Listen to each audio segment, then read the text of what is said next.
जय श्री गणेश। नमस्कार, मैं आचार्य संजय द्विवेदी। मेरे समस्त प्रबुद्ध दर्शकों का मेरे चैनल पर हार्दिक स्वागत है।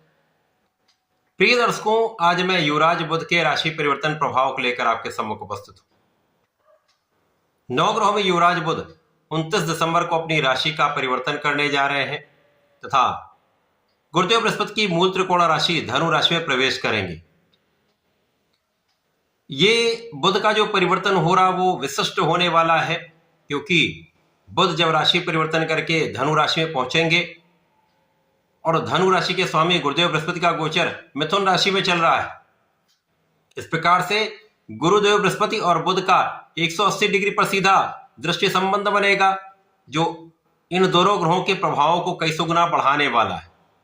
इसी प्रकार से इस समय में परिवर्तन राजयोग का निर्माण हो जाएगा तथा यदि हम समस्त स्थितियों को देखें तो यहां पर हम पाएंगे कि जब बुध यहां पर राशि परिवर्तन करेंगे वहां पर पहले से ही सूर्य होंगे, शुक्र होंगे तथा मंगल का गोचर चल रहा होगा, जिसके कारण धनु राशि में चतुर्ग्रही योग का निर्माण होगा और उस पे धनु राशि के स्वामी गुरुदेव बृहस्पति की दृष्टि का प्रभाव इस भाव की प्रबलता को कई सौ गुना प्रबल करने वाला है, जिससे कई राजयोगों का निर्माण होगा जो समस्त राशि के जातकों को प्रभावित भी करेगा, कुछ विशिष्ट लाभ भी प्रदान करने वाला है। प्रिय दर्शकों, ये जो योग बनेगा वो अलग अलग राशियों के लिए अलग अलग भाव में बनेगा, अलग अलग स्थानों पर बनेगा, उसी के अनुसार ही परिणाम की प्राप्ति होगी। आज मैं कर्क राशि के लिए युवराज बुध के राशि परिवर्तन का किस प्रकार का प्रभाव प्राप्त होगा, किन भाव में वृद्धि होगी, कितना आपको लाभ मिल सकता है अथवा कहीं पर कोई समस्या या अवरोध है तो उसका क्या निवारण है, संपूर्ण विश्लेषण मैं पूर्ण तर्क के साथ करने जा रहा हूं। प्रिय दर्शकों, इस राशिफल को आप अपने लग्न तथा राशि दोनों के अनुसार देख सकते हैं। कर्क राशि चंद्रमा की राशि है। चंद्रमा और बुध का मित्रवत भाव नहीं है। इसी प्रकार से बुध का ये जो गोचर होने वाला है वो कर्क राशि के लिए षष्ठम भाव में होगा।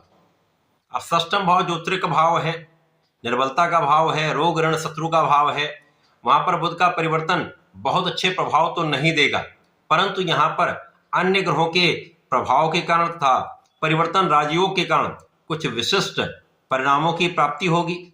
इसी प्रकार से कर्क राशि के लिए यहाँ पर परिवर्तन राजयोग भी होगा, साथ ही साथ यहाँ पर विपरीत राजयोग में बुध होंगे, जिसके कारण कुछ अन्य प्रकारों से अन्य स्थितियों में, विपरीत परिस्थितियों में कुछ आपको बड़े लाभ की प्राप्ति होने वाली। बुध कर्क राशि के लिए आपके द्वादश के स्वामी तथा पराक्रमेश हैं और ये षष्ठम भाव में गोचर करेंगे, तो यहां पर सूर्य बुध का योग, मंगल के साथ इनका युति प्रभाव, शुक्र के साथ योग जो अच्छी स्थिति बनाता है, परंतु षष्ठम भाव में होकर कुछ निर्बल हो गया। परंतु इस समय में आपके कम परिश्रम के बाद भी आपको आपके कार्य क्षेत्र में निरंतर धन लाभ होता रहेगा। यहां पर कार्य क्षेत्र की स्थिति कुल मिलाकर ठीक रहने वाली है। यदि यहां पर आप विचारशील रहते हैं, अपनी बुद्धि का संपूर्ण उपयोग करके अच्छी प्लानिंग करते हैं, तो कार्य क्षेत्र में कोई बड़ी समस्या नहीं आएगी। केवल यहां पर आपकी वाणी के कारण कुछ विवाद की संभावना है तथा आपके स्वास्थ्य में कुछ समस्या हो सकती है। यहाँ पर मौसम के रोग हो सकते हैं, यहाँ पर आपके एलर्जी की समस्या होने का योग बन रहा है तथा आंखों से संबंधित कुछ समस्याएं हो सकती हैं। विशेष रूप से आपके बाएं आंख से संबंधित कुछ समस्या आपको कष्ट दे सकती है। कर्क राशि के लिए षष्ठम भाव में बुध का गोचर, व्यापारिक भाव में जो लोग देश विदेश से संबंधित होकर कार्य में है, व्यापार में है, किसी प्रोफेशन में है, वहां पर किसी प्रकार की बड़ी समस्या नहीं आएगी, आपको धन का निरंतर आगमन होगा।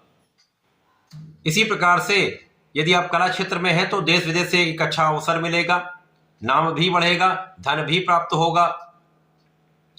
इस समय में आप उतने परिश्रमी नहीं रह पाएंगे जितना आपकी योग्यता है, जितना आपका बल है, जितना आपका सामर्थ्य है। अतः इस समय में आपको अपने प्रयासों को बढ़ाना चाहिए। कहीं ना कहीं कुछ स्वास्थ्य समस्याओं के कारण भी कुछ ऐसी स्थिति आ सकती है, तो इस समय में आपको योगा प्राणायाम करना चाहिए। इस समय अपने आप को फिट रखने का प्रयास करना चाहिए। इस समय में खाने पीने पर नियंत्रण रखना चाहिए, क्योंकि इस समय में यदि भोग विलास का त्याग नहीं किया तो रोग बढ़ सकते हैं। इस समय यदि अपने भोजन पर आपने नियंत्रण नहीं किया तो रोग बढ़ सकते हैं। इसी प्रकार यदि इस समय गलत मित्रों का साथ करेंगे तो कहीं ना कहीं कुछ समस्याएं आपको विवाद में डाल सकती हैं। अतः इन पर नियंत्रण रखने की आवश्यकता है। यद्यपि इस समय में आपके किसी प्रकार का विवाद जो है वो निस्तारित होगा, इस समय में कोई भी कानूनी समस्या है उसका हल निकलेगा, आप विजयी रहेंगे तथा शत्रुओं पर पूर्ण अंकुश, शत्रुओं का पराभव निश्चित है। यहां भाई बहनों का सहयोग मिलता है परंतु मतभेद होते हैं। विशेष रूप से बहन के साथ कुछ मतभेद की स्थिति दिख रही है, अतः बहुत संयमित व्यवहार आपको रखना चाहिए क्योंकि इस समय आपकी वाणी दूषित हो सकती है। तो वाणी पर नियंत्रण करेंगे तो बहुत सारी समस्याओं से अपने आप बचेंगे। इसी प्रकार से व्यापार में कोई रिस्की काम ना करें। यदि आपको कहीं पर क्षणिक धन प्राप्त करने की योजना आप बना रहे हैं तो उसको त्याग दीजिए। लंबी अवधि के इन्वेस्टमेंट पे ध्यान दीजिए। शॉर्ट टर्म इन्वेस्टमेंट आपके लिए समस्या का कारण बन सकते हैं, धन हानि करा सकते हैं।